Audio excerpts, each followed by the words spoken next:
Hello friends and students, this is the part 4 of our chapter 2, and in this part we will learn about information security provisions in e-commerce। मतलब जो e-commerce है उसके अंदर हमें जो information की security के क्या उपाय हैं। ओके, ई कॉमर्स के अंदर इंफॉर्मेशन सिक्योरिटी के जो उपाय हैं, प्रोविजंस हैं, उनके बारे में हम पढ़ेंगे। Okay, so let's start our video. So हमने इस चैप्टर में पहले काफ़ी कुछ पढ़ा है, जो थ्रेड्स कौन कौन से होते हैं हमारे कंप्यूटर के अंदर, ठीक है, आईटी के अंदर। तो उसके बाद बात करते हैं अब ई कॉमर्स। ई कॉमर्स क्या है, पहले तो ये समझते हैं। देखो, जब भी आप इंटरनेट की हेल्प से, कंप्यूटर और इंटरनेट की हेल्प से कोई भी चीज़ खरीदते या बेचते हो तो उसे हम क्या बोलते हैं, ई कॉमर्स बोलते हैं। ठीक है, जैसे बहुत सारी ऑनलाइन वेबसाइट्स हैं, आपको पता है, जैसे फ्लिपकार्ट है, अमेज़ोन है, ठीक है, स्नैपडील है, और भी बहुत सारी हैं, आपको पता होगा, शॉपक्लूज के नाम से हैं, और बहुत सारी हैं। तो उन सभी वेबसाइट्स पर आप जब भी कुछ खरीदते या बेचते हो तो वो क्या कहलाती है, ये एक्टिविटी क्या कहलाती है, ई कॉमर्स। ओके, कुछ भी खरीदना या बेचना किसी भी ऑनलाइन वेबसाइट के थ्रू या इंटरनेट और कंप्यूटर के through, that process is called the e commerce. E commerce तो समझ आ गया। अब बात करते हैं, जब हम ई कॉमर्स करते हैं तो उसमें इंफॉर्मेशन सिक्योरिटी के क्या उपाय या तरीके हैं। ठीक है, तो एक्चुअली होता क्या है, जब आप इंटरनेट की हेल्प से कोई चीज़ खरीदते हो, हम आपने देखा होगा, जो हम पैसे की ट्रांसफ़र करते हैं तो वो भी ऑनलाइन भी होता है। वैसे कैश ऑन डिलीवरी का भी ऑप्शन होता है, ठीक है, बट पैसे ऑनलाइन भी ट्रांसफ़र किए जाते हैं। ओके, तो उसमें क्या होता है कि जब पैसे, आप कोई इन्फॉर्मेशन, एक्चुअली पैसे तो ट्रांसफ़र कौन करता है, वो तो बैंक करता है, ठीक है, लेकिन जब आप अपना आईडी पासवर्ड वगैरह उसको बताते हो, आपने किसी से कोई चीज़ खरीदी तो वो पूछता है आपसे, मतलब इतने पैसे पेमेंट कर दो, आपने ये सामान खरीदने के लिए, फिर हम आपका सामान पहुंचा देंगे। तो हम क्या करते हैं कि अपने बैंक के आईडी और पासवर्ड है वो टाइप करते हैं, जितने पैसे होते हैं वो टाइप करते हैं, तो वो रिक्वेस्ट हमारी बैंक के पास जाती है और बैंक उतने पैसे उसको दे देता है। बट एक्चुअली हम डायरेक्ट बैंक से कनेक्ट थोड़ा ना होते हैं, हम तो कहाँ उस सर्विस से कनेक्ट है। जैसे आप फ्लिपकार्ट मान लो वेबसाइट को ऑर्डर कर रहे हो, तो जब वो आपसे पूछता है कि आप पैसे पेमेंट करो, फिर आपसे पूछता है आपका बैंक का नाम बताओ, फिर आपके क्रेडिट कार्ड का नंबर बताओ, फिर वो पिन वगैरह मांगता है कि अब आपने कार्ड की जो पिन है या कोड है आपका कोई, वो एंटर करो। तो अब जब सारा अकाउंट नंबर सब कुछ उसको पता लग गया, बैंक का नाम, कोड भी पता लग गया, तो वो जो वेबसाइट है वो तो क्या कर सकती है, वो तो आपके सारे पैसे उड़ा सकती है उसे, क्योंकि आपका क्रेडिट कार्ड नंबर भी पता लग गया। ठीक है, तो या फिर ये भी होता है कि आपकी जो इन्फॉर्मेशन है, जो आप ये कार्ड नंबर वगैरह, पासवर्ड वगैरह भेजते हो अपने बैंक की, तो जब वो इंटरनेट पर जा रहे होते हैं, जैसे मैं आपको एक बार समझाता हूँ कि मान लो ये वो फ्लिपकार्ट की वेबसाइट है और यहाँ पर आपका कंप्यूटर है, ठीक है, और इंटरनेट की हेल्प से जब ये आईडी पासवर्ड आपका जा रहा है आपके कंप्यूटर से उनके कंप्यूटर पर, तो बीच में जो हैकर्स क्रैकर्स होते हैं, बहुत सारे कंप्यूटर्स होते हैं ना जो इनसे भी कनेक्ट होते हैं, तो ये इस इंफॉर्मेशन को ये भी तो कैप्चर कर सकते हैं ना, जिनको हैकर्स बोलते हैं, हमने हैकर्स वगैरह पढ़ा था, क्रैकर्स होते हैं, ठीक है। तो वो इस अब वो ये आईडी पासवर्ड, आपका क्रेडिट कार्ड नंबर, सब कुछ इनको पता लग गया, तो ये उससे तो आपके बैंक से पैसे ये खुद निकाल लेंगे। ओके, तो कहने का मतलब क्या है कि जब हम ई कॉमर्स की एक्टिविटी परफॉर्म करते हैं तो वहां पर हम सेफ्टी कैसे रखें। सो स्टार्ट करते हैं। Information security is a vital part of any online transaction. जब भी हम कोई ऑनलाइन ट्रांजेक्शन करते हैं तो इंफॉर्मेशन सिक्योरिटी एक बहुत इंपॉर्टेंट पार्ट होती है। मेड बाय ए कस्टमर, जब भी कोई, मतलब कस्टमर जो ट्रांजेक्शन करता है, उस ट्रांजेक्शन की जो सिक्योरिटी है वो क्या है, बहुत इंपॉर्टेंट होती है। On any shopping portal, shopping portal किसको बोलते हैं, जैसे मैंने अभी नाम लिए थे, अमेजोन, फ्लिपकार्ट, शॉपक्लूज एक्सेट्रा, ये क्या है, शॉपिंग पोर्टल है। The reasons why most people prefer cash on delivery, तो इसीलिए ज़्यादातर लोग, आपने देखा भी होगा, वो कैश ऑन डिलीवरी का ऑप्शन सेलेक्ट करते हैं कि भाई पहले हमारा सामान पहुंचा दो, जब सामान देके जाओगे तो पैसे दे देंगे। ओके इसको क्या बोलते हैं, cash on delivery mode of payment is that they are not sure how safe are their credit card और banking details and other personal information with the vendor. वो क्यों, अब ज़्यादातर लोग क्यों ऑप्शन सेलेक्ट करते हैं, देखो दो रीज़न होते हैं। एक तो ये है कि किसी का बैंक में अकाउंट वगैरह ही ना हो, ठीक है, तो वो कैसे फिर ऑनलाइन ट्रांजेक्शन करेंगे, तो वो तो नहीं कर सकते। दूसरा, कईयों का बैंक अकाउंट वगैरह होता भी है, उनके पास क्रेडिट कार्ड, ये बैंक के कार्ड, एटीएम कार्ड वगैरह होते हैं, लेकिन वो फिर भी उससे ट्रांजैक्शन नहीं करना चाहते, क्योंकि वो सोचते हैं भी ये आईडी पासवर्ड हम इसको बता देंगे तो ये तो मिसयूज कर सकते हैं हमारा, ठीक है, इसलिए वो डरते हैं। तो वो क्या कहते हैं, कैश ऑन डिलीवरी, हम तो अभी नगद पैसे दे देंगे जब आप दोगे सामान, ठीक है। It is not that every one like COD, लेकिन ऐसा भी नहीं कि हर कोई कैश ऑन डिलीवरी ही पसंद करता हो। सीओडी का मतलब cash on delivery, okay, short form है कैश ऑन डिलीवरी की। But there are still a fair amount of people, ऐसे भी बहुत सारे लोग हैं who prefer it over sharing their card और बैंक डिटेल्स, जो अपनी बैंक और कार्ड की डिटेल को शेयर करना पसंद करते हैं विद द वेंडर। वेंडर का मतलब जिससे आप सामान खरीद रहे हो वो क्या है, वेंडर है। जैसे आप फ्लिपकार्ट से खरीद रहे हो तो फ्लिपकार्ट वेंडर है, अगर आप अमेजोन से कुछ खरीद रहे हो तो वो आपके लिए वेंडर है। तो उसके साथ ये अपने कार्ड की डिटेल वगैरह शेयर करने के लिए एग्री हो जाते हैं। तो बहुत सारे ऐसे भी लोग हैं। A customer will lose his or her faith in the vendor, कोई भी कस्टमर है वो वेंडर में अपना विश्वास खो देगा if his security is compromise, अगर उसकी जो सिक्योरिटी है उसके साथ कोई भी कॉम्प्रोमाइजेशन हुआ, मतलब उसकी सिक्योरिटी अगर ब्रेक हुई, मतलब उसने जो भी आईडी पासवर्ड अगर बताया है उसका कहीं भी मिसयूज हो गया, या उसने पैसे तो दे दिए बट सामान आया ही नहीं उसके पास, अगर ऐसा कुछ भी हुआ तो फिर क्या होगा, जो कस्टमर है वो उस कंपनी से, उस वेंडर से विश्वास खोते जाएंगे और आगे से कोई भी उनसे कुछ भी परचेज नहीं करेगा, ठीक है। So next is following are the essential requirement, मतलब बहुत सारे लोग, अब मेन बात क्या थी कि बहुत सारे लोग हैं वो कैश ऑन डिलीवरी की बजाय ऑनलाइन पेमेंट भी करते हैं, ओके, लेकिन ऑनलाइन पेमेंट करते हैं तो कुछ रिस्क तो रहते ही है ना। तो अब हम वही पढ़ने वाले हैं कि वो रिस्क क्या क्या हैं या किस टाइप के होते हैं और उनसे बचा कैसे जा सकता है, या ऐसे कौन से तरीके हैं जिससे हम ऑनलाइन ट्रांजेक्शन को सेफ बना सकते हैं। So following are essential requirements, यहाँ पर कुछ ऐसी ज़रूरतें हैं फॉर सेफ ई पेमेंट्स, ताकि हमारी जो ट्रांजेक्शन है वो सेफ हो। First is payment personal information should be confidential, कि जो आपकी पर्सनल इंफॉर्मेशन है वो कॉन्फिडेंशियल रहनी चाहिए। कॉन्फिडेंशियल का मतलब वो कहीं किसी और के पास नहीं जानी चाहिए।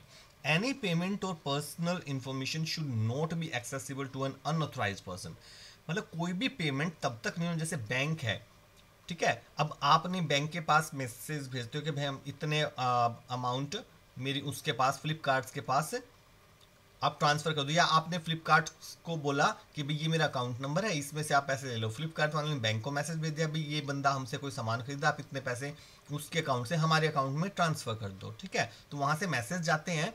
तो बैंक ऐसे थोड़ी ना है कि फ्लिपकार्ट ने पैसे मांगे और वो दे देगा, वो ऑथोराइज्ड पर्सन की कुछ गारंटी मांगेगा ना, मतलब कि जो पर्सन जिसका अकाउंट है उसको उन्होंने या तो कोई कोड वगैरह बता रखा होगा, ठीक है, या वो ओटीपी भेजेंगे उसके मोबाइल पर और वो बोलेंगे कि भाई जब यही ओटीपी का आप हमको बताओगे तो हम मानेंगे कि भाई ये उसी आदमी ने बोला है जो जिसका हमारे बैंक में अकाउंट है, उसी ने आपको पैसे देने के लिए बोला है, तो ट्रांसफ़र करेंगे, नहीं तो नहीं करेंगे। ओके, तो इसको क्या बोलते हैं, ऑथोराइज्ड होना, मतलब ऑथोराइजेशन। बट यहाँ पे बोल रहा है कि अनऑथराइज पर्सन एक्सेस ना कर पाए, ऐसा सिस्टम होना चाहिए। मतलब ऐसे बगैर जब तक कोई सही आईडी पासवर्ड वगैरह ना बता ले, पूरी इन्फॉर्मेशन सही ना बता ले अकाउंट की, तब तक कोई भी जो ट्रांजैक्शन है वो नहीं होनी चाहिए। Neither should be it be intercepted और इंटरफेरेड ड्यूरिंग ट्रांसमिशन। जब ट्रांसमिशन हो रहा है, ये एक कंप्यूटर है, ये दूसरा कंप्यूटर है, इनके बीच में जब ट्रांजैक्शन हो रही है तो कोई दूसरा बीच में इस इंफॉर्मेशन को ना देख पाए, इंटरफेयर ना कर सके इसके बीच में, तो ये भी होना चाहिए। Okay, so next is information integrity. दूसरा जो पार्ट है वो इंफॉर्मेशन इंटीग्रिटी का होना जरूरी है। वो क्या होता है, information should not be altered during the transmission over the internet. ये भी नहीं होना चाहिए जैसे एक कंप्यूटर है दूसरा कंप्यूटर, इन्फॉर्मेशन यहाँ से जो इन्फॉर्मेशन सेंड की गई, जो आईडी पासवर्ड सेंड किया गया वही एग्जैक्टली वहां तक जाना चाहिए। अगर किसी ने बीच में वो आईडी पासवर्ड तो अपने पास रख लिया जो यहाँ से चला था, और आगे फ्लिपकार्ट के पास दूसरा रोंग वाला भेज दिया, फ्लिपकार्ट वाले बैंक के पास जब उस आईडी पासवर्ड को भेजेंगे तो क्या होगा, बैंक कहेगा ये तो गलत है, इनको तो पैसे मिले नहीं, बट दूसरा सही वाला आईडी पासवर्ड जो दूसरा पर्सन है वो बैंक के पास भेजेगा और ये सारे पैसे खुद ले जाएगा। तो बीच में अगर इंफॉर्मेशन चेंज हो गई, जब इंफॉर्मेशन जा रही है तो वो भी नहीं होनी चाहिए, ठीक है, ये तो गड़बड़ हो जाएगी ना, नहीं तो सारी। ओके सो ये था इंफॉर्मेशन इंटीग्रिटी। अब आगे चलता है information availability. Information related to order, return, personal information, privacy policy of vendor etc. should be available to a customer। जब कोई कस्टमर कोई खरीदारी करता है तो उसने क्या ऑर्डर किया है, वो रिटर्न होगा या नहीं होगा, पर्सनल इंफॉर्मेशन उसकी, ठीक है, ये सारी चीज़ें और वेंडर की जो भी पॉलिसीज है, मतलब जो रूल्स रेगुलेशन है, वो सब कस्टमर के लिए अवेलेबल होने चाहिए, उसे पता होने चाहिए। Next is reliable authentication. Authentication मैंने अभी बताया था ना कि जब तक कोई सही आईडी पासवर्ड और सही इंफॉर्मेशन प्रोवाइड ना करा दे, उसकी वो इंफॉर्मेशन प्रोवाइड किए बिना ट्रांजैक्शन नहीं होनी चाहिए। इसको क्या बोलते हैं, ऑथेंटिकेशन। रिलायबल का मतलब भरोसेमंद, तो ऑथेंटिकेशन है वो भरोसेमंद होनी चाहिए कि जब तक सही बंदा कोई जो रियल पर्सन है वो सही इंफॉर्मेशन नहीं दे देता, उसके बिना ट्रांजैक्शन नहीं होनी चाहिए, ठीक है। There should be a mechanism to authenticate a user. एक ऐसा कोई मैकेनिज्म होनी चाहिए जिससे यूजर को ऑथेंटिकेट किया जा सके, मतलब ये पता लगाया जा सके कि हाँ ये वही ओरिजिनल यूजर है, before giving him access to requested information. मतलब अगर कोई भी यूजर जैसे बैंक से इंफॉर्मेशन मांग रहा है, पैसे ट्रांसफर करने की रिक्वेस्ट कर रहा है, तो बैंक को तब तक पैसे ट्रांसफर नहीं करने चाहिए जब तक वो कंफर्म ना कर ले कि ये वही बंदा है जिसका अकाउंट है। ओके तो इसके लिए कोई ऐसा मेथड होना चाहिए कि बस वही बंदा बैंक से रिक्वेस्ट कर पाए। Most companies do this by user name password combination. और ये जो ऑथेंटिकेशन है वो जो ज़्यादातर कंपनियां उसके लिए क्या तरीका अपनाती है, जो अपने कस्टमर्स होते हैं उनको एक आईडी और पासवर्ड बताती है कि जब भी आप ट्रांजैक्शन करो आप ये आईडी और पासवर्ड बताना, तभी हम आगे आपके अकाउंट से पैसे ट्रांसफ़र करेंगे। अगर कोई और आपके नाम से मान लो हमसे ट्रांजैक्शन करने को बोलता है तो हम उससे ये आईडी पासवर्ड पूछेंगे, अगर वो सही नहीं बताएगा तो हम आगे ट्रांजैक्शन नहीं करेंगे, ठीक है। तो इसको क्या बोलता है, रिलायबल ऑथेंटिकेशन। तो ये ऑथेंटिकेशन वो ऐसे रिलायबल होनी चाहिए, भरोसेमंद होनी चाहिए कि सही आदमी की ट्रांजैक्शन हो पाए। Now note repudiation. IT means protect against denial of order और डिनाइल ऑफ पेमेंट। सॉरी ये आईटी नहीं होना था, इट मीन्स होना चाहिए था। इसका मतलब जो नॉन रेप्यूडिएशन का मतलब क्या है कि अगर कोई कंपनी है वो ऑर्डर से मना करती है, डिनाइल ऑफ ऑर्डर मतलब ऑर्डर लेने के बाद उससे मना करते हैं कि हमें तो ऑर्डर मिला ही नहीं ऐसा कोई सामान देने का, या फिर डिनाई ऑफ पेमेंट, या पेमेंट लेने के बाद ये मना कर दे कि हमने तो पेमेंट ली नहीं आपसे, ठीक है, by the payment.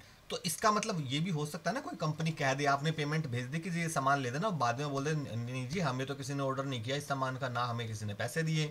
Okay once a vendor sends a message, अगर कोई भी वेंडर एक बार कोई मैसेज सेंड कर दे, the vendor should not be able to deny sending the message. तो कोई ऐसा मैकेनिज्म होना चाहिए, मेथड होना चाहिए कि एक बार अगर उसने मैसेज भेज दिया कि जी हमें आपके पैसे मिल गए, आपका ये सामान पहुंच जाएगा आप तक, तो वो बाद में मना ना कर पाए, ठीक है। अब एक हफ्ते बाद भी मान लो सामान नहीं पहुंचा, फिर वो आप कह रहे हो कि जी आपने पैसे दिए थे, ऑर्डर दिया था आपको, आपने सामान तो आया नहीं, एक सप्ताह हो चुका है, फिर वो बाद में कहने लग जाएं कि नहीं नहीं जी कौन सा, हमारे पास तो कोई ऑर्डर नहीं दिया, क्योंकि अब वो देखो रिटर्न में तो आपको कुछ वो देते नहीं है, ठीक है। तो कोई ऐसा मेथड होना चाहिए कि वो बाद में मना ना कर पाए। लाइकवाइज द रिसिप्ट और customer should not be able to deny receipt of goods. जैसे हम रिसिप्ट ले लेते हैं, कोई कस्टमर रिसिप्ट ले लेता है तो उसके बाद और सॉरी ये बोला कि और ऐसे ही जो कस्टमर है, कस्टमर के लिए भी ऐसा ही होना चाहिए कि अगर वो एक बार सामान को रिसिप्ट कर ले, ठीक है, या फिर जो सामान उसके पास आया है उसको रिसिप्ट करने से मना ना कर दे। मतलब पहले तो उसने ऑर्डर दे दिया और कैश ऑन डिलीवरी पे दे दिया कि भाई मेरे पास ये सामान भेज दो, जब आओगे तो पैसे ले लेना। वो बेचारे वहाँ से सामान भेज रहे हैं तो उसका खर्चा भी लगता है, और वहाँ पे सामान आए वो कहते हैं मुझे तो नहीं लेना। तो कस्टमर भी ऐसा होना चाहिए कि वो मना ना कर पाए, कुछ तो मेथड होना चाहिए ना दोनों के लिए जो सेफ हो। तो ये यानी नॉन रेपुडिएशन नहीं होना चाहिए ठीक है। Next is encryption. एनक्रिप्शन क्या होता है, जब इंफॉर्मेशन को हम भेजते हैं, जैसे एक कंप्यूटर से मैं आपको बताता हूँ, जैसे इस कंप्यूटर से हमने दूसरे कंप्यूटर पर कोई भी इंफॉर्मेशन भेजी, आईडी पासवर्ड या कुछ भी भेजा, एक्चुअली अगर हम सेम इंफॉर्मेशन को डायरेक्टली भेजेंगे तो उसके बीच में लीक होने के चांसेस ज़्यादा होते हैं। बट अगर उसको कोडेड फॉर्म में कन्वर्ट करके भेज दिया जाए, यानी इन्फॉर्मेशन को किसी और फॉर्म में चेंज कर दें कि बीच में अगर कोई उसे रीड भी कर ले वो उसे समझ ना पाए, केवल एक तो जिसने भेजी है वो समझ पाए और जो जिसको मिलेगी वो समझ पाए, बीच में अगर उस इन्फॉर्मेशन को कोई ले भी ले तो उसे समझ ही ना आए कि ये क्या इन्फॉर्मेशन है, ठीक है, तो वो उस इन्फॉर्मेशन का मिसयूज भी नहीं कर पाएगा। तो इसको क्या बोलते हैं, एनक्रिप्शन बोलते हैं, किसी इन्फॉर्मेशन को कोडेड फॉर्म में चेंज कर देना। Okay, so here it is written information send received over the network, किसी भी नेटवर्क पर जो इंफॉर्मेशन सेंड या रिसीव की जाती है should be encrypted and decrypted. वो एनक्रिप्ट बोलते हैं, जब कोई कस्टमर भेजता है तो उसको कोड फॉर्म में चेंज करेगा तो वो एनक्रिप्ट हो गई। फिर जब वो एनक्रिप्टेड इंफॉर्मेशन कहाँ पहुंचेगी, रिसीवर के पास पहुंच गई, तो रिसीवर क्या करेगा, उसको डिक्रिप्ट मतलब वापस ओरिजिनल फॉर्म में लाएगा ताकि वो उसको पढ़ पाए। तो ये जो काम है एनक्रिप्शन और डिक्रिप्शन का काम, ये केवल वही दो बंदे कर पाए जिनके बीच में ट्रांजैक्शन चल रही है, बीच में कोई और बंदा इस काम को ना कर पाए। ओके, यानी कोई ऐसा मेथड होना चाहिए, तो इसको बोलते हैं encryption. So next is data auditability. Data auditability का मतलब क्या है कि जो भी डेटा रिकॉर्ड हो रहा है वो इस मेथड से होना चाहिए कि उसको बाद में कोई चेंज ना कर पाए, ताकि बाद में चेक करना हो तो चेक किया जा सके कि भाई किसी ने ऑर्डर प्लेस किया था या नहीं किया। मतलब जो डेटा स्टोर हो रहा है वो ऐसे होना चाहिए, ना तो जो ऐसे मान लो आपने फ्लिपकार्ट से कोई ऑर्डर दिया, उसको पैसे भी सेंड कर दिए, तो वो इन्फॉर्मेशन जहाँ स्टोर हुई उसको ना तो फ्लिपकार्ट चेंज कर पाए ना जो कस्टमर है वो चेंज कर पाए। तो अगर कोई भी बाद में मुकरता है, चाहे फ्लिपकार्ट वाले, ठीक है, या कस्टमर कि मैंने तो ऑर्डर दिया ही नहीं, इन्होंने सामान ऐसे ही भेज दिया, तो वो दिखा सके कि नहीं देखो जी इस तारीख को इसने ये ऑर्डर दे रखा है। मतलब वो जहाँ डेटा स्टोर है, और ये बात कब मानी जाएगी कानून में, तभी मानी जाएगी ना कि ये सिस्टम कुछ ऐसा होना चाहिए जिससे ये कंफर्म हो कि भाई ना तो ये फ्लिपकार्ट वाले इसको एक बार सेव होने के बाद चेंज कर सकते हैं, ना कस्टमर चेंज कर सकता है। इससे ये पक्का हो जाए भाई जो इन्फॉर्मेशन सेव हुई है इसका मतलब वो ओरिजिनल है, ठीक है, उससे ना तो ये फ्लिपकार्ट वाले मुकर सकते ना ये मुकर सकते। अगर कोई मुकर रहा है तो इसका मतलब वो झूठ बोल रहा है। ओके, तो इसको क्या बोलते हैं, data auditability. So I think it is clear now. So now the next is security provision in e commerce. तो ये तो क्या क्या चीज़ें थी, ये चीज़ें होनी चाहिए। अब मतलब एक जो सेफ ट्रांजैक्शन है, उस सेफ ट्रांजैक्शन में ये पॉइंट्स होने चाहिए। अब ये पॉइंट्स होंगे कैसे, उसके लिए कुछ मेथड्स अपनाए जाते हैं, जो टेक्नोलॉजी है कुछ वो अपनाई जाती है उन टेक्नोलॉजी को, ताकि ये सब हो पाए, ठीक है, जो जो चीज़ें हमने यहाँ पे पढ़ी है वो सब हो पाए, उसको क्या बोलते हैं, सिक्योरिटी प्रोविजन। मतलब वो मेथड जिनकी हेल्प से ये जो सारी चीज़ें हैं वो पॉसिबल हो पाएंगी। ओके, सो सिक्योरिटी प्रोविजंस इन ई कॉमर्स। अब वो कौन कौन से मेथड है जिससे हम इन सब चीज़ों को पॉसिबल कर सकते हैं। तो फर्स्ट है सिक्योर सॉकेट लेयर, शॉर्ट में एसएसएल भी बोलते हैं। ये क्या है, ये एक टेक्नोलॉजी है। ओके, क्या होता है इस टेक्नोलॉजी की हेल्प से, ये टेक्नोलॉजी क्या करती है, let's read. SSL is a standard security technology. ये एक बहुत ही स्टैंडर्ड टेक्नोलॉजी है, widely accepted by e commerce vendor. जितने भी ई कॉमर्स वेंडर है, जैसे ये फ्लिपकार्ट, अमेजोन वाले या और बहुत जितनी भी कंपनी है जो ऑनलाइन सामान बेचती हैं, वो सब इस टेक्नोलॉजी को यूज़ करते हैं। उन्होंने इस टेक्नोलॉजी को स्वीकार किया है for establishing secure end encrypted link between web server and the browser. Web server क्या होता है, एक्चुअली जो ये कंपनियां हैं ना जितने भी, उनका जो कंप्यूटर होता है उसको हम क्या बोलते हैं, वेब सर्वर। ओके, और वेब ब्राउज़र क्या होता है, जो हम लोग अपना जो भी कंप्यूटर या मोबाइल यूज़ करते हैं, ठीक है, तो उस मोबाइल पर जो सॉफ्टवेयर आप यूज़ कर रहे हो, जिस सॉफ्टवेयर का यूज करके आपने इसको सामान ऑर्डर किया था या पैसे ट्रांसफ़र किए, तो वो जो सॉफ्टवेयर है हमारा, जिस सॉफ्टवेयर से आप इसको ऑर्डर करते हो, इस वेबसाइट को एक्सेस करते हो, ठीक है, इसकी वेबसाइट को यूज़ करते हो और उस पर ऑर्डर भेजते हो, तो वो सॉफ्टवेयर जो यूज कर रहे हो वो क्या कहलाता है, वेब ब्राउज़र। मतलब जिस पर हम किसी वेंडर की वेबसाइट को ओपन कर सकते हैं। एक्चुअली वेंडर की नहीं, वेब ब्राउजर ऐसा सॉफ्टवेयर होता है आप किसी भी वेबसाइट को ओपन कर सकते हो, वो किसी की भी हो जाए। तो अब इनकी भी तो कोई ना कोई वेबसाइट तो होगी ना, तो उसको हम कहाँ यूज करेंगे, अपने मोबाइल या कंप्यूटर पर। ठीक है, तो जिस सॉफ्टवेयर में हम इनकी वेबसाइट को ओपन करते हैं वो सॉफ्टवेयर क्या कहलाता है, वेब ब्राउजर। तो ये क्या कह रहे हैं, जो ये सर्वर है और हमारा वेब ब्राउजर जो हम यूज कर रहे हैं, इनके बीच में जो कनेक्शन बना है वो बिल्कुल सेफ सिक्योर होना चाहिए कि यहाँ से इंफॉर्मेशन गई सीधा इनके पास जाए और वहां से जो भी इंफॉर्मेशन आए वो सीधा हमारे पास है, बीच में कोई इंटरसेप्ट उसको ना कर पाए। ठीक है, तो ये एक ऐसी टेक्नोलॉजी जिसको सबको अपनाया है, और इन दोनों के बीच, सर्वर और वेब ब्राउजर के बीच में जो लिंक बनता है वो एनक्रिप्टेड होता है। जहां से डेटा जाएगा तो एनक्रिप्ट होकर जाएगा, और जब ये केवल डिक्रिप्ट कर पाएगा। ऐसे ही जब ये कोई इंफॉर्मेशन भेजेगा तो एनक्रिप्ट होकर जाएगी और ये केवल उसको डिक्रिप्ट कर पाएगा। सो दिस एंश्योर दैट, तो ये जो टेक्नोलॉजी है ये इस बात को एंश्योर मतलब पक्का करती है that data transmitted between web server and web browser should remain private.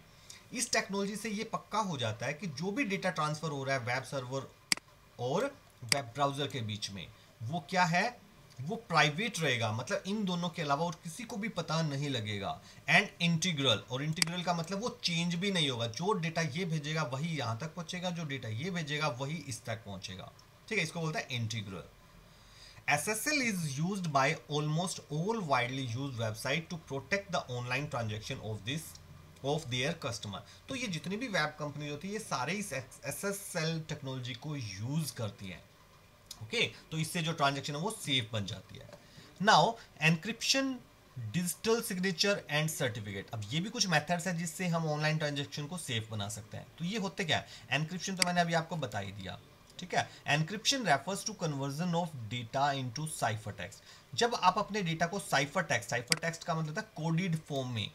Okay, जैसे सपोज करो आप दो स्टूडेंट्स हो, आप दो स्टूडेंट्स आपस में डिसाइड कर लो कि जब भी आपको क्लास से बाहर जाना है ना, तो अपने दोस्त को और किसी को ना पता लगे, या आपको चलो ये नहीं, आपने जब भी बाहर खेलने के लिए जाना है, ओके, तो आपने कोड बना रखा है, मम्मी पापा को पता ना लगे, तो आपने कुछ भी बोल दिया कि चलो पढ़ते हैं, तो अब तो उन्हें तो ऐसा लगेगा ना कि ये पढ़ने की बात कर रहे हैं, बट वो आपने कोड बना रखा है, इसका मतलब ये कि चल चुपके से निकलते हैं खेलने के लिए। ओके, तो ये क्या हो गया, ये एक एनक्रिप्शन हो गया कि आप जो डेटा आपने जो डेटा है उसको एनक्रिप्ट कर दिया, किसी दूसरी फॉर्म में चेंज कर दिया। कोई या तो उसको समझ ही ना पाए, और समझे तो गलत समझे। ठीक है, जैसे अगर मम्मी पापा ने आपने कहा कि चलो पढ़ते हैं, ठीक है, अपने भाई बहन को या किसी को भी, और पेरेंट्स तो खुश हो जाएंगे। तो मतलब यानी बीच में ऐसे ही जब आपने कोई इन्फॉर्मेशन भेजी, चेंज करके भेजी, किसी और को मिली, तो या तो वो उसे समझ ही ना पाई या समझे तो गलत समझे, तो इसी को क्या बोलते हैं, एनक्रिप्शन। ओके, तो जिस फॉर्म में आप डेटा को चेंज कर देते हो उसको बोलते हैं साइफर टेक्स्ट। ओके, तो एनक्रिप्शन का मतलब है आपने डेटा को साइफर टेक्स्ट में चेंज कर देना, which is plain text encoded in non readable form. इसका मतलब है जो आपका प्लेन सिंपल टेक्स्ट होता है उसको नॉन रीडेबल फॉर्म में एनकोड कर देना, मतलब चेंज कर देना। ठीक है, that is not easily understood. और ये जब एक बार साइफर टेक्स्ट में जब आपका डेटा कन्वर्ट हो जाता है तो फिर वो आसानी से समझ नहीं आता बाई एन अनसस्पेक्टिंग पर्सन। किसी भी जो बीच में जो होते हैं ना डेटा को यूज करने वाले, वो उसको अच्छे से आराम से नहीं समझ पाएंगे। एनक्रिप्टिंग डेट, ये डेट नहीं आएगा, डेटा आएगा। एनक्रिप्टिंग डेटा हेल्प्स कीपिंग ए कस्टमर्स प्राइवेसी सेफ। तो जो डेटा को एनक्रिप्ट करना है, तो डेटा को एनक्रिप्ट करने से क्या होता है, कस्टमर की जो प्राइवेसी है वो सेफ हो जाती है। बस जो कस्टमर है उसकी इंफॉर्मेशन कहीं लीक नहीं होगी, अगर डेटा जो ट्रांसफर हो रहा है वो एनक्रिप्ट करने के बाद अगर ट्रांसफर किया जाएगा तो। ठीक है, तो ये भी एक टेक्नोलॉजी जिसका यूज किया जाता है। Okay, so next is digital signature. Digital signature क्या होता है, ये कोड होता है जो यूजर को प्रोवाइड करा दिया जाता है। तो यूजर जो भी मैसेज भेजता है वो कोड उसके मैसेज के साथ जुड़ के जाता है। ठीक है, तो इससे जिसके पास वो गया उसे ये कंफर्म हो जाता है कि भाई यहां से जो मैसेज आया है ना, तो वो जब मैसेज आएगा वो उसमें उस कोड को चेक करेगा कि ये कोड है कि नहीं। अगर वो जो कोड उसने बता रखा था इस कस्टमर को वो उस मैसेज के साथ मिल गया तो ये समझ जाएगा कि हाँ ये जो मैसेज आया ये ओरिजिनल यूजर की तरफ से आया है। और अगर वो कोड नहीं है और कोई बोल रहा है कि मैं तो यही बंदा बोल रहा हूँ, तो ये समझ जाएंगे नहीं ये वो बंदा नहीं, क्योंकि इसके मैसेज में वो कोड तो है नहीं जो हमने उस बंदे को बताया था, ओरिजिनल बंदे को, तो इसका मतलब ये कोई फ्रॉड है। ठीक है, तो ये चीज़ें हम समझ सकते हैं। तो उस कोड को क्या बोलता है, डिजिटल सिग्नेचर। ओके, तो digital signature is a digital code that can be attached to an electronically transmitted message. ये कोड होता है जिसको हम अपने मैसेज के साथ अटैच कर सकते हैं, and help identifying the correct sender. उससे पहचान कर सकते हैं कि जो मैसेज का सेंडर है, मैसेज को भेजने वाला है, वो सही बंदा है या नहीं है। It employs to guarantee that the sender is actually who he claims to be. तो इससे जो कंपनी है, वेंडर्स हैं, उनको ये कंफर्म हो जाता है कि ये जो मैसेज आया है ये उसी बंदे की तरफ से आया है जो जो ये दावा कर रहा है कि मैं ये बंदा हूँ। ठीक है, मतलब कोई बंदा बोला कि जी मैं राम हूँ जो इस एड्रेस पर रहता हूँ।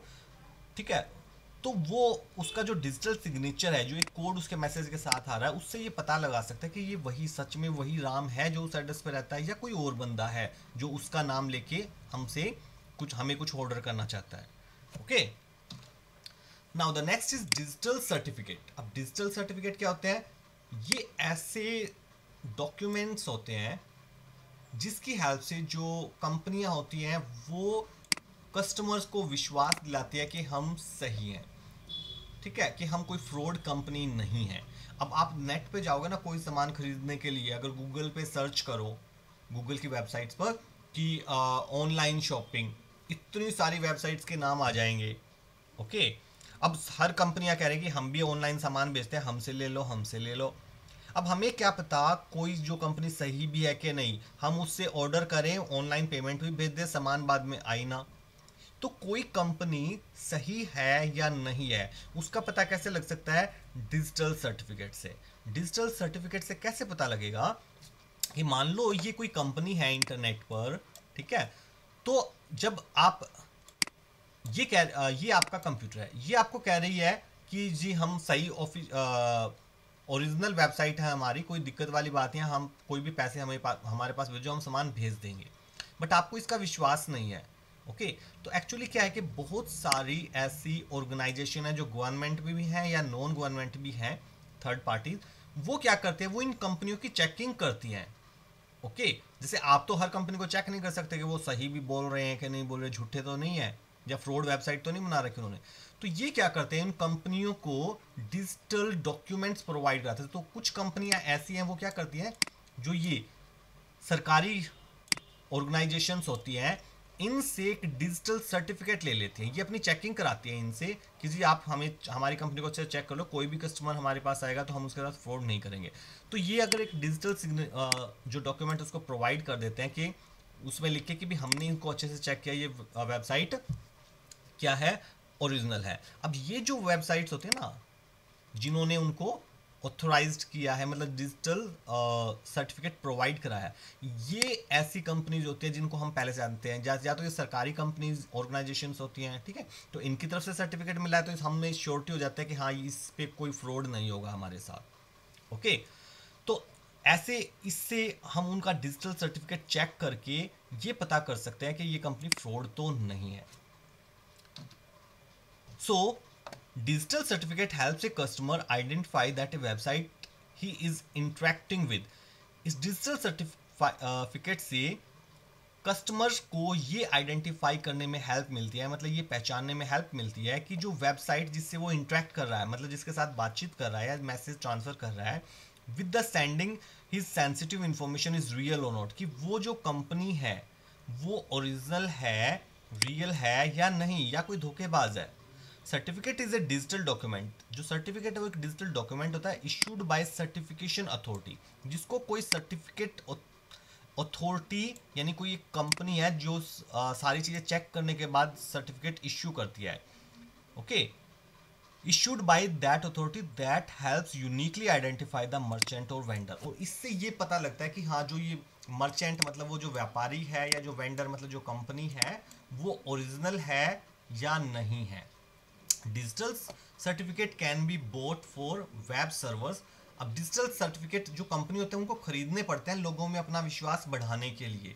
ठीक है, खरीदने का मतलब वो कुछ पैसे भी पेमेंट भी करते हैं उनको, और वो कहते हैं कि जी आप चेक कर लो कि हमारी कंपनी को अच्छे से, ठीक है, और फिर उसके बाद हमें डिजिटल सर्टिफिकेट दे देना ताकि हमारे कस्टमर्स को यकीन आ जाए कि हम कोई फ्रॉड नहीं करते। ओके, तो डिजिटल जो सर्टिफिकेट्स कैन बी बोट, ये खरीदे जा सकते हैं फॉर वेब सर्वर, कोई भी अपने वेब सर्वर के लिए खरीद सकता है, ईमेल्स के लिए खरीद सकता है, या मर्चेंट वाले जैसे ये फ्लिपकार्ट वाले हैं तो इनको ई मर्चेंट बोलते हैं। फ्लिपकार्ट, अमेजोन, मतलब जो कंप्यूटर की हेल्प से व्यापार करते हैं। मर्चेंट क्या होता है? व्यापारी। और ई मर्चेंट मतलब जो ऑनलाइन, मतलब इंटरनेट की हेल्प से व्यापार कर रहा है, वो क्या कहलाएगा?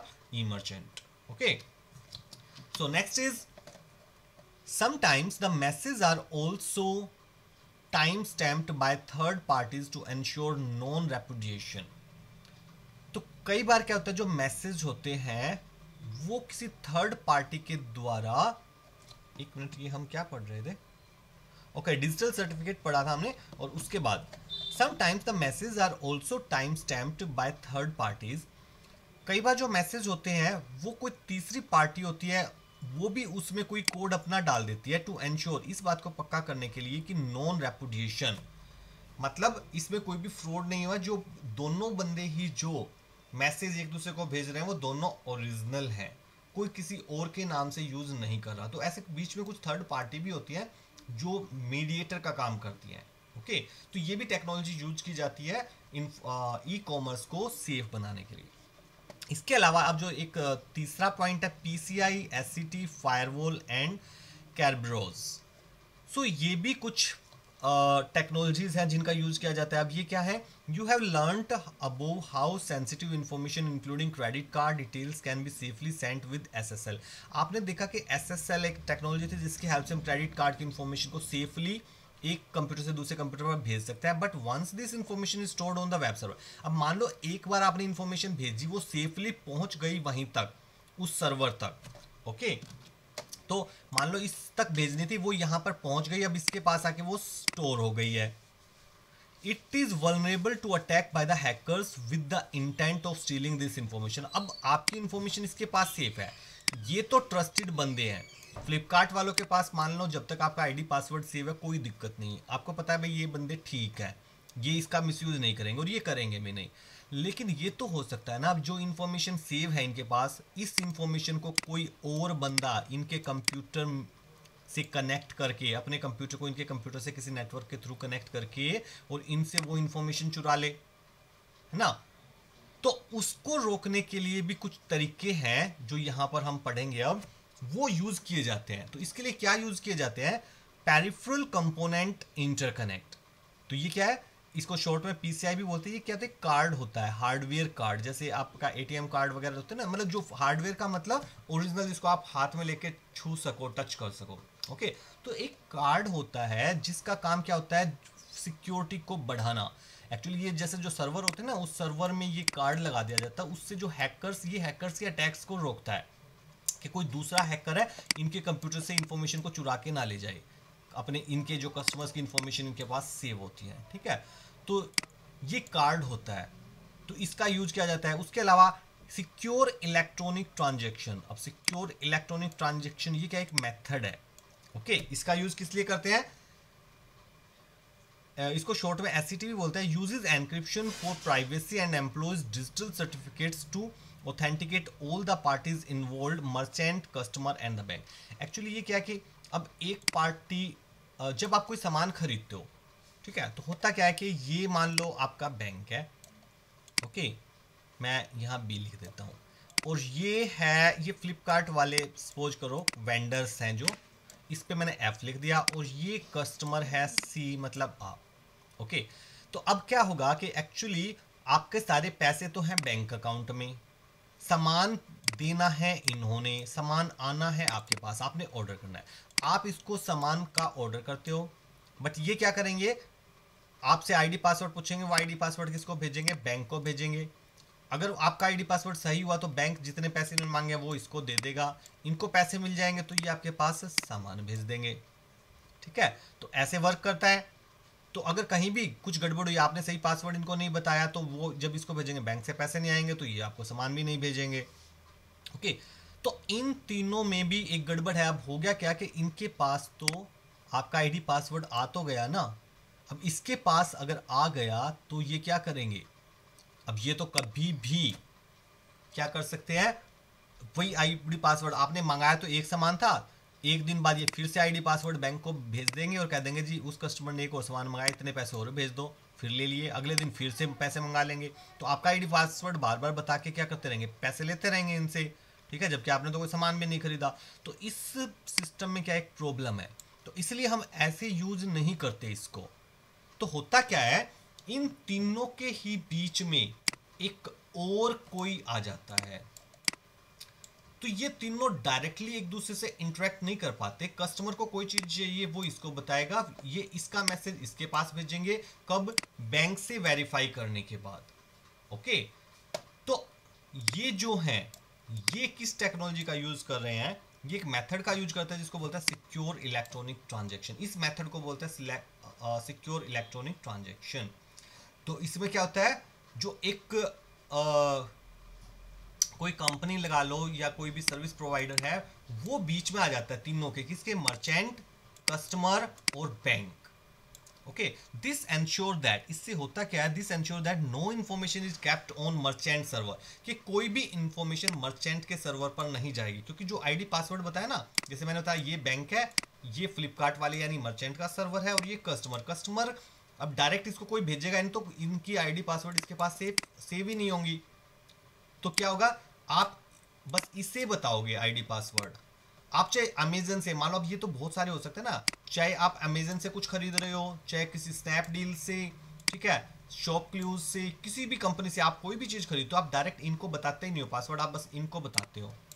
ओके, ये इस आईडी पासवर्ड से क्या करेगा, बैंक को पास जितने भी पैसे आपने बोला है उतने पैसे वो आईडी पासवर्ड बता के जिसको भेजना है उसको भेज देगा, या तो इसको भेज देगा या इसको, या मतलब जिसको भी भेजने होंगे बैंक से उसके पास भिजवा देगा, या बल्कि बैंक से भी ये डायरेक्ट नहीं भिजवाता, ये उससे उतने पैसे लेगा और उतने पैसे आगे ट्रांसफर कर देगा।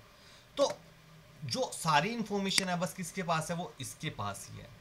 ओके, तो इस मेथड को क्या बोलते हैं, आप कोई भी दूसरे, ये है, इनको कभी भी आपका आईडी पासवर्ड, यानी आप जिस भी वेबसाइट से क्या कर रहे हो, कोई भी चीज खरीदारी कर रहे हो, उनके पास आपके बैंक के अकाउंट नंबर, पासवर्ड वगैरह कभी जाएंगे ही नहीं, बस इनके पास तो पैसे भेजने थे, वो ये जो बीच में मीडिएटर वो भिजवा देगा। ओके, तो इसको क्या बोलते हैं, सिक्योर इलेक्ट्रॉनिक ट्रांजैक्शन, मतलब आपकी ट्रांजैक्शन वो सेफ हो जाती है, ठीक है। तो this ensure that the no information is kept on the merchant server, merchant के सर्वर पर कोई इन्फॉर्मेशन सेव ही नहीं होती है, and he is not able to see any sensitive information, और वो आपकी कोई इन्फॉर्मेशन देख भी नहीं पाता।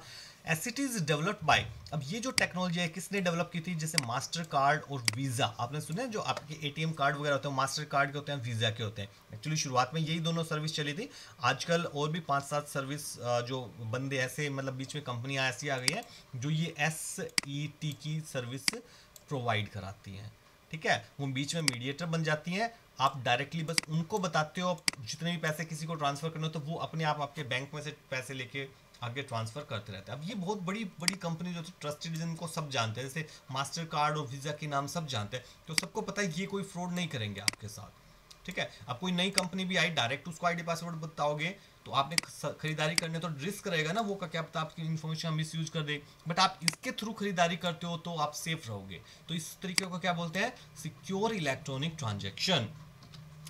So now is firewall. Firewall क्या होता है, एक सॉफ्टवेयर और हार्डवेयर का कॉम्बिनेशन होता है, मतलब उसमें एक सॉफ्टवेयर भी होता है, हार्डवेयर भी होता है, और वो हम अपने कंप्यूटर पर लगा लेते हैं। वो ये किससे रोकता है, जो हैकर्स होते हैं ना, वो उनको हमारे कंप्यूटर से कोई भी इंफॉर्मेशन निकालने से रोकता है।